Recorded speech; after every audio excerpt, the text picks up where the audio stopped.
Everyone, तो आज की जो वीडियो है आपके लिए काफ़ी खास होने वाली है। तो आज की इस वीडियो में हम पढ़ने वाले हैं निर्देशांक ज्यामिति। अभी मजा आएगा ना भिड़ो। ये क्लास 10th का मैथ का चैप्टर नंबर 7 है, जिसका नाम है निर्देशांक ज्यामिति। ठीक है, तो इसके बारे में बिल्कुल हम इजी तरीके से और आसान तरीके से पढ़ेंगे, विद क्वेश्चन, विद फॉर्मूलेज, और कैसे कैसे पेपर में क्वेश्चन पूछे जाएंगे उसे भी मैं आपको इस वीडियो में बताऊंगा। तो आप लोग इस वीडियो को बिना स्किप किए पूरा शुरू से लेकर लास्ट तक देखिएगा, ताकि इस चैप्टर से सारे डाउट्स क्लियर हो जाएंगे। और आपको मैं इस चैप्टर से आज सारे डाउट्स क्लियर करने वाला भी हूँ। तो चलिए शुरू करते हैं। तब तक आप लोग वीडियो को लाइक कर दो, और चैनल पर नए हो तो चैनल को सब्सक्राइब भी कर दो। आपको मेरे चैनल पर ऐसी अनेक वीडियो मिलती रहती है। तो मैंने इसके पहले जो मैथ के सारे चैप्टर्स की वीडियो मैंने अपलोड कर दी है, और उन वीडियो को जो लिंक है वो मैंने डिस्क्रिप्शन बॉक्स में डाल दिया है। तो जिस चैप्टर की आपको ज़रूरत है और जिस चैप्टर को आपने नहीं पढ़ा है, वो जाके आप डिस्क्रिप्शन बॉक्स में उस लिंक से उस चैप्टर को पढ़ सकते हैं, बिल्कुल ही ईजी तरीके से, आसान तरीके से। तो चलिए शुरू करते हैं। ज्यामितीय प्रणाली जिसमें बिंदुओं की स्थिति को संख्याओं को p x, y के रूप में लिखा जाता है। ठीक है, तो मैं आपको एक और बात बताना चाहता हूँ कि आपने निर्देशांक ज्यामिति क्लास 9th में भी पढ़ा है। तो यहाँ पर हम केवल और केवल 10वीं के लेवल का ही पढ़ेंगे, क्योंकि पेपर में 10वीं के लेवल का ही पूछा जाएगा। ठीक है, तो यहाँ पर सिंपली हम एक निर्देशांक ज्यामिति को p ब्रैकेट में x, y के रूप में लिखते हैं। ठीक है, किसी बिंदु की y अक्ष से दूरी उस बिंदु का x निर्देशांक अथवा भुज कहलाता है। तो मैं आपको एक बात बताना चाहता हूँ। तो ये पेपर में पूछा जाता है कि हमें निर्देशांक दे रखे होते हैं तथा x अक्ष की दूरी पूछ लेता है तथा y अक्ष की दूरी पूछ लेता है। तो इस पे कैसे कैसे क्वेश्चन बनते हैं, तो चलिए क्वेश्चन करते हैं। क्वेश्चन है कुछ इस प्रकार का है कि एक निर्देशांक है जो 2 और -3 है, तो x अक्ष से दूरी बताइए तथा y अक्ष से दूरी बताइए। ठीक है, तो देखो हमने यहाँ पर ग्राफ बना लिया है।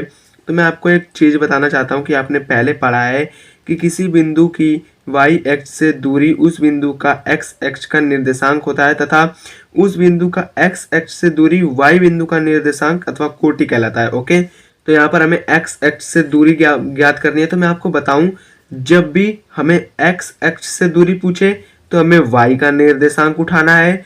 अगर y अक्ष से दूरी पूछे तो हमें x अक्ष का निर्देशांक उठाना है। लेकिन एक बात आप हमेशा याद रखना कि जो दूरी होती है वो कभी माइनस में नहीं होती है। ठीक है, तो जो पहला पूछा है x अक्ष से दूरी, तो यहाँ से दूरी पूछी है।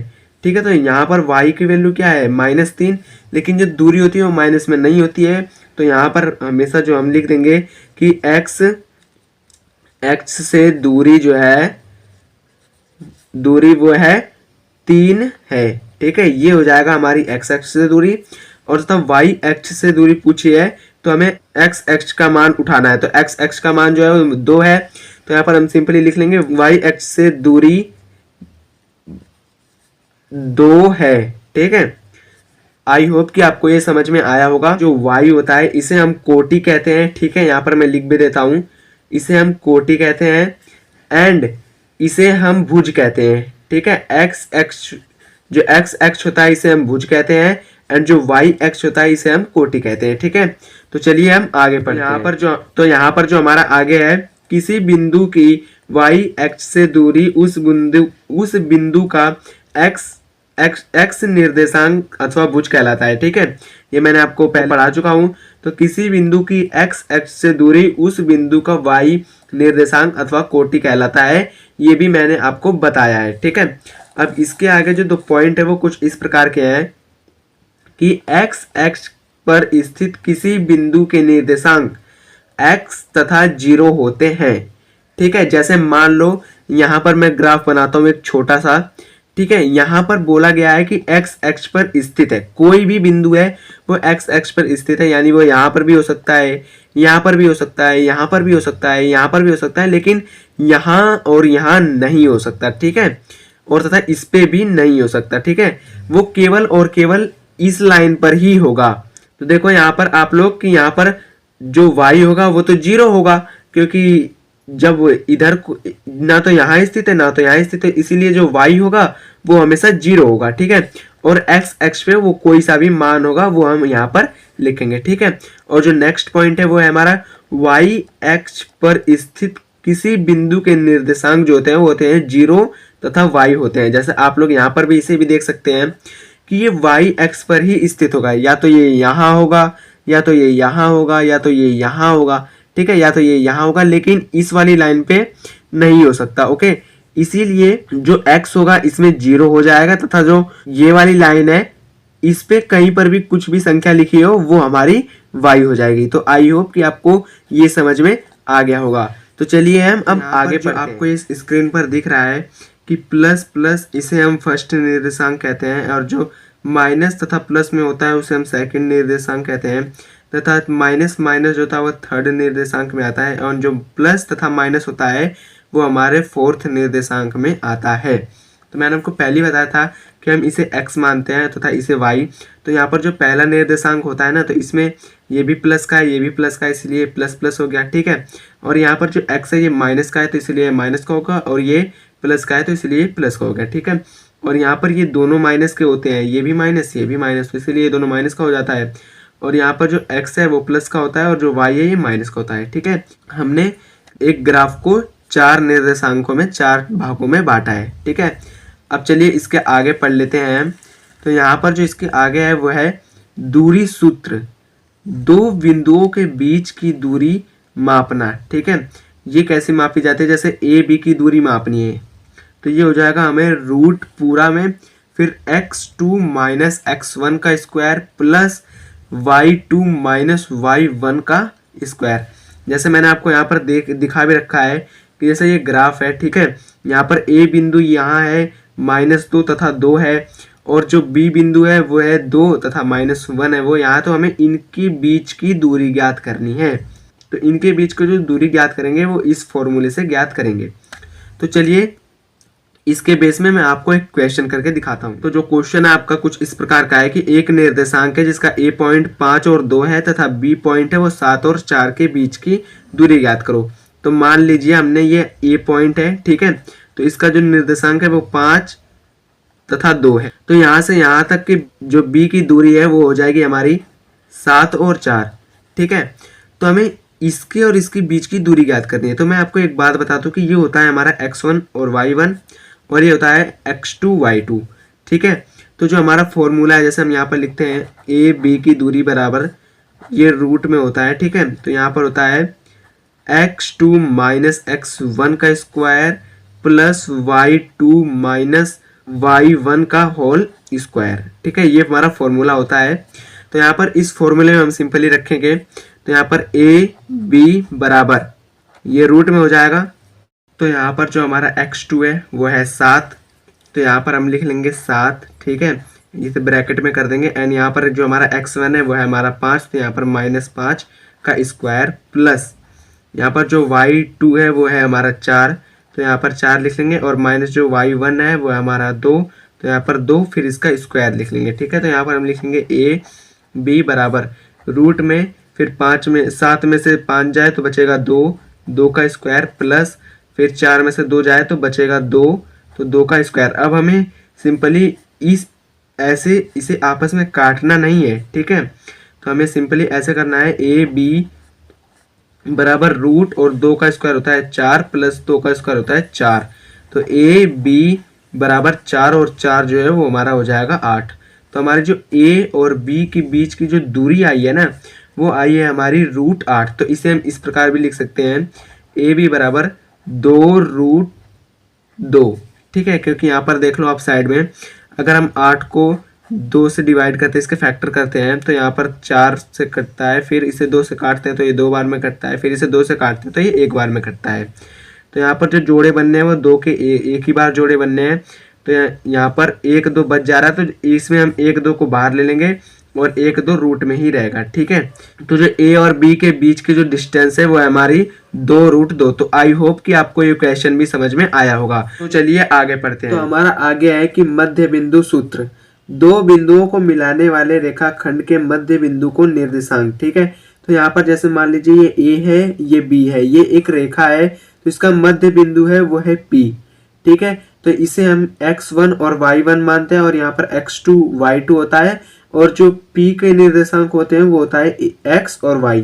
तो जो इसका सूत्र होता है, अगर हमें x का निर्देशांक ज्ञात करना है तो x बराबर होता है x1 प्लस x2 अपॉन 2, ठीक है। अगर हमें y का निर्देशांक ज्ञात करना है तो y बराबर होता है y1 प्लस y2 अपॉन 2।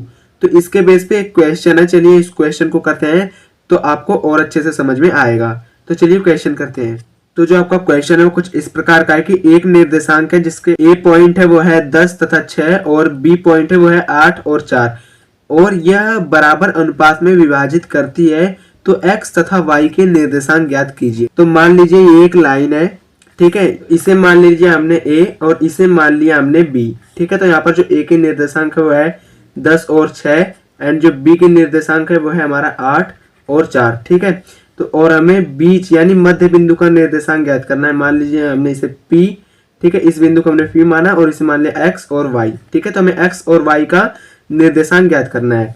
तो मध्य बिंदु का जो फॉर्मूला होता है वो क्या होता है, क्योंकि ये आपस में बराबर है, हमने यहाँ पर देखो ये बराबर अनुपात में विभाजित करते हैं, ठीक है। तो यानी 1 और 1 अनुपात में मान लीजिए विभाजित करेंगे, या तो 2 अनुपात में विभाजित करेंगे या 3 अनुपात में विभाजित करेंगे, ठीक है। तो यहाँ पर सिंपली ये आपस में बराबर होंगे, अगर सेम बराबर अनुपात है तो ये भी बराबर होते हैं, ठीक है। तो यहाँ पर सिंपली हम मध्य बिंदु का फॉर्मूला लगाएंगे, x बराबर x1 यहाँ पर 10 है एंड x2 यहाँ पर 8 है, तो यहाँ पर प्लस रहेगा 8 और अपॉन 2, ठीक है। तो यहाँ पर सिंपली हम इसे आपस में जोड़ते हैं तो x बराबर हो जाएगा 10 8 18 अपॉन 2 और 2 से 18 9 बार में कटेगा, तो यहाँ पर जो x बराबर हो जाएगा वो हो जाएगा 9। तो यहाँ पर जो हमारा x का निर्देशांक है वो आ गया 9, इसे हमने ब्रैकेट में पैक कर लिया। तो अब हम ज्ञात करेंगे अपने y के निर्देशांक को, ठीक है। तो यहाँ पर हमने y बराबर लिख लिया y2 प्लस y1, ठीक है। आप ऐसे भी लिख सकते हो या तो y1 या प्लस y2, कैसे भी लिख सकते हो, ओके, और अपॉन 2। तो यहाँ पर y बराबर, तो यहाँ पर y1 क्या है 6 है हमारा, तो 6 प्लस और जो y2 है वो है हमारा 4, तो यहाँ हो जाएगा 4 अपॉन 2। तो यहाँ पर सिंपली हम लिख लेंगे नीचे, आप देख सकते हैं कि y बराबर 6 4 हो जाएगा 10 एंड इसके अपॉन में 2 और 2 से ये 10 5 बार में कटेगा, तो y बराबर हो जाएगा हमारा 5। आई होप कि आपको ये क्वेश्चन समझ में आया होगा। मैं उम्मीद भी करता हूँ कि आपको यहाँ तक कोई डाउट और कोई परेशानी नहीं हुई होगी। तो चलिए हम इसके आगे पढ़ते हैं। तो यहाँ पर जो इसके आगे है एक बिंदु जो अन्य बिंदु a के निर्देशांक जो है x1 y1 व b है, b के निर्देशांक है x2 y2 को मिलाने वाले रेखाखंड a b को m n के आंतरिक रूप में विभाजित करता है, ठीक है, यानी इस अनुपात में विभाजित करता है। जैसे आप लोग यहाँ पर स्क्रीन पर देख सकते हैं कि ये a पॉइंट है और ये b पॉइंट है, ठीक है, और ये पॉइंट है हमारा p और ये जो रेशियो है, ठीक है, ये अनुपात है, ओके। तो ये m तथा n अनुपात में विभाजित करता है, ओके। तो यहाँ पर जो फॉर्मूला बनेगा वो बनेगा m, ठीक है। तो यहाँ पर हमने m लिख लिया और इसकी जो मल्टीप्लाई होगी यहाँ x2 में होगी, ठीक है। तो यहाँ पर x2 क्या और फिर उसके आगे n, फिर इसकी मल्टीप्लाई होगी x1 में, ठीक है, इसकी मल्टीप्लाई इधर और इस अनुपात की मल्टीप्लाई इधर। तो यहाँ पर सिंपली हो जाएगा x बराबर m x2 plus n x1 upon, फिर हम इन अनुपात को जोड़ देंगे तो n प्लस n, ठीक है। इसी प्रकार हम y के अनुपात को निकालने के लिए लिखेंगे m फिर y का अनुपात ज्ञात करना है तो हमें y को लेना है, ठीक है। तो m y2 और प्लस n y1, ठीक है, और इसके अपॉन में इनको आपस में जोड़ दें m प्लस n, ठीक है। तो चलिए इसके बेस पे भी एक क्वेश्चन है, वो बिल्कुल ही इजी तरीके से और आसान तरीके से उस क्वेश्चन को करते हैं, तथा उस क्वेश्चन को करने के बाद आपको जो ये फॉर्मूले हैं ये बिल्कुल ही इजी तरीके से समझ में आ जाएंगे और इस फॉर्मूले से क्वेश्चन बोर्ड एग्जाम में ज्यादा से ज्यादा पूछा जाता है। तो चलिए करते हैं। आपका क्वेश्चन है कुछ इस प्रकार का है कि एक रेखा जिसका a निर्देशांक है 5 और 4 और जो b के निर्देशांक है वह 2 और 4 है, यह 2 अनुपात 1 में विभाजित करता है, तो बिंदु P x तथा y के निर्देशांक ज्ञात करने हैं, यानी हमें इसके निर्देशांक ज्ञात करने हैं। a के जो निर्देशांक है वह है 5 और 4 और जो b के निर्देशांक है वह है 2 और 4 और जो ये रेशो में यानी अनुपात में विभाजित करते हैं वो 2 अनुपात 1 में विभाजित करते हैं। तो पहले हम x का ज्ञात करते हैं। तो यहाँ पर सिंपली मैं फॉर्मूला लिखता हूँ x बराबर m x2 plus n x1 upon m plus n, ठीक है, ये फॉर्मूला होता है। तो यहाँ पर x बराबर जो हमारा m है वो है, इसमें हमारा 2 है, ठीक है, तो 2 इंटू यहाँ पर x2 ये है 2 और प्लस यहाँ पर जो n है वो है हमारा 1, तो यहाँ पर लिखते हैं 1 इंटू और जो x1 है, ठीक है, यहाँ पर जो x1 है वो हमारा 5, तो यहाँ पर हम सिंपली लिखते हैं 5 और जो m है वो है 2 एंड प्लस जो n है वो हमारा 1 है, ठीक है। तो यहाँ पर x बराबर जो हो जाएगा वो हो जाएगा 2 दूनी 4 प्लस 5 एकम 5 और ये हो जाएगा 2 1 3, ठीक है। तो इसके नीचे आप लोग देख सकते हैं कि x बराबर 5 4 हो जाएगा 9 और 3 से 3 बार में 9 कटेगा, तो यहाँ पर जो x की वैल्यू आ गई यानी x का जो निर्देशांक आ गया वो आ गया हमारा 3, ठीक है। इसी प्रकार हम y का निकालते हैं, तो आप लोग साइड में मैं यहाँ पर लाइन खींच के निकालता हूं। तो यहाँ पर देखो y बराबर जो फॉर्मूला होता है वो होता है my2 plus n y1 upon m plus n, ये फॉर्मूला होता है, ठीक है। तो यहाँ पर हम y बराबर जो हमारा m है वो है 2, तो यहाँ पर 2 इंटू, ठीक है, तो यहाँ पर 2 इंटू जो y है y2 है वो है हमारा 4, तो यहाँ पर 4 लिख लेंगे प्लस n है वो है हमारा 1, तो यहाँ पर 1 इंटू y1 है वो है हमारा 4, तो यहाँ पर हम लिख लेंगे 4, इसके अपॉन में लिखेंगे m जो है वो है हमारा 2 और प्लस जो n है वो है हमारा 1, ठीक है। तो यहाँ पर y बराबर 4 दूनी 8 और प्लस 4 एकम 4 और 2 और 1 3, ठीक है। तो यहाँ पर सिंपली 8 4 हो जाएंगे 12, यहाँ पर y बराबर 12 और 12/3, जब ये 12 जो है 3 से 4 बार में कटेगा तो ठीक है, तो यहाँ पर y बराबर हो जाएगा हमारा 4, ठीक है। तो जो हमारे p के निर्देशांक है वो हो गए हमारे p के जो निर्देशांक है वो हो गए हमारे 3 तथा 4, क्योंकि x की वैल्यू है 3 और y का निर्देशांक है वो 4। तो ये था हमारा क्वेश्चन। आई होप कि आपको ये क्वेश्चन समझ में आया होगा। तो इसका एक लास्ट टॉपिक बच गया है, तो चलिए उस टॉपिक को करते हैं। तो यहाँ पर जो टॉपिक है वो कुछ इस प्रकार का है कि अगर एक त्रिभुज दे रखा है जिसका नाम है ए बी सी के केंद्र का निर्देशांक, तो ये एक त्रिभुज है जो ए बी सी त्रिभुज है, ठीक है। तो इसका केंद्र है यहाँ पर P, तो हमें केंद्र का मान ज्ञात करना है, यानी केंद्र के निर्देशांक ज्ञात करने हैं, यानी x का मान और y का मान ज्ञात करना है। तो यहाँ पर जो a है वो है x1 और y1, ठीक है, और जो b है वो है x2 y2 और जो c है वो है x3 y3। ये बिल्कुल ही मध्य बिंदु की तरह है। तो यहाँ पर देख लो, जो यहाँ पर x बराबर है ये और ये y बराबर है, ओके। तो यहाँ पर जो x के निर्देशांक निकालने हैं वो है x1 plus x2 plus x3, ठीक है, और इसके अपॉन में 1 2 3, इसके अपॉन में हो जाएगा हमारा 3, ठीक है। इसी प्रकार y का है, इसका निकालने के लिए y1 प्लस y2, ये हो गया y2 प्लस y3, ठीक है, और इसके भी अपॉन में 3। अब इसके बेस पे जो क्वेश्चन है वो कैसा आता है, तो चलिए मैं आपको क्वेश्चन करके दिखाता हूँ और उससे आपको और भी अच्छे से समझ में आ जाएगा। तो चलिए क्वेश्चन करते हैं। तो जो आपका क्वेश्चन है वो कुछ इस प्रकार का है कि त्रिभुज ए बी सी में जो ए के निर्देशांक है वो है 5 और 4। यहाँ पर आप लोग देख सकते हैं जो ए के निर्देशांक है 5 और 4 है, तथा जो बी के निर्देशांक है वो है 3 और 2, यहाँ पर भी 3 और 2, और सी के जो निर्देशांक है वो है 4 और 3, 4 तथा 3, ठीक है। तो हमें P के निर्देशांक ज्ञात करने हैं, यानी यहाँ मध्य बिंदु में इसका सेंटर पे, ठीक है। तो x y के निर्देशांक ज्ञात करो। तो सिंपली हमने फॉर्मूला पढ़ा है कि x बराबर जो होता है वो होता है x1 plus x2 plus x3 upon 3, ठीक है। तो यहाँ पर x बराबर x1 जो होता है ये हमारा x1 होता है, तो यहाँ हो जाएगा 5, प्लस जो x2 होता है वो हमारा ये होता है, तो यहाँ हो जाएगा 3, और प्लस x3 जो होता है वो हमारा ये होता है, तो यहाँ पर हो जाएगा 4, और इसके अपन में 3। तो इन्हें सिंपली जोड़ देंगे, तो इन्हें जोड़ने पर हमें प्राप्त होगा 5 3 8 और 8 4 12, तो 12/3, 3 से 12 4 बार में कटता है, तो ठीक है। तो यहाँ पर हमारा जो x हो जाए x बराबर आएगा वो आएगा हमारा 4। अब सिंपली इसी प्रकार हम y का निकाल लेंगे। तो यहाँ पर हम साइड में ही करते हैं। तो यहाँ पर y बराबर हमने फॉर्मूला पढ़ा है कि y1 plus y2 plus y3 upon 3, ठीक है। तो यहाँ पर y बराबर जो y1 होता है वो हमारा ये होता है, तो यहाँ पर जाएगा 4, और प्लस जो y2 होता है वो हमारा ये होता है, तो यहाँ पर जाएगा 2, और प्लस जो y3 होता है वो हमारा ये होता है, तो यहाँ पर जाएगा 3, और इसके अपॉन में हो जाएगा 3, ठीक है। तो इसके आगे हम यहाँ पर करते हैं y बराबर 4 2 6 और 6 3 9, तो 9/3 और 3 से जो है वो 9 3 बार में कटता है, तो यहाँ पर सिंपली y बराबर हो जाएगा 3। ठीक है, तो यहाँ पर जो p के निर्देशांक हो जाएंगे वो हो जाएंगे, जैसे देखो px तथा y था, तो यहाँ पर जो p के निर्देशांक हो गए वहां पर जो x की वैल्यू ये 4 है तो ये 4 हो जाएगी, एंड जो y की वैल्यू है 3 है। ठीक है, तो जो p के निर्देशांक है वो हमारे 4 तथा 3 है। तो आई होप कि आपको ये क्वेश्चन भी समझ में आया होगा। ये था आज का हमारा प्यारा सा चैप्टर। तो ये चैप्टर हमारा बिल्कुल ही इजी तरीके से मैंने आपको कंप्लीट करा दिया है। आई होप कि आपको ये वीडियो अच्छी लगी होगी।